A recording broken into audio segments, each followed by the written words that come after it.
5,000 टंका पिला पाई जाउछंती दरमा किंतु सेहितिरे 15 तारिख 20 तारिख बेले बेले मासे जाउछि मध्य से पैसारू अंगनवाड़ी भौणी माने वंचित होउछंती। नमस्कार दर्शक बंधु, ऑल ओडिशा अंगनवाड़ी कर्मी एवं सहायिका दरमा को नहीं वर्तमान बड़ खुलासा कर सरकार कड़ा जवाब देइछंती।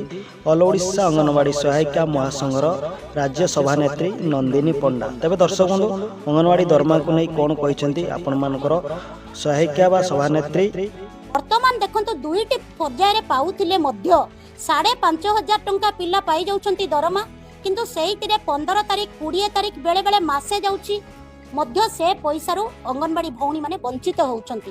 काहेकि तेणु तांको प्रॉपरली 10,000 टंका जदि दउछंती प्रॉपरली 1 तारिख दिन 1 ରୁ 7 भितरे जो दिया जाउतला पूर्व सरकार थिबा समय रे जे भली भाबरे से माने 1 तारिख 2 तारिख 3 तारिख भितरे पाई जाउतले वर्तमान मध्य ठीक सेही भली भाबरे तांकर से टंकाटी दरमा तो मु कहूनी सेटा तांकर भत्ता से भत्ताटी वंचित न करंतु।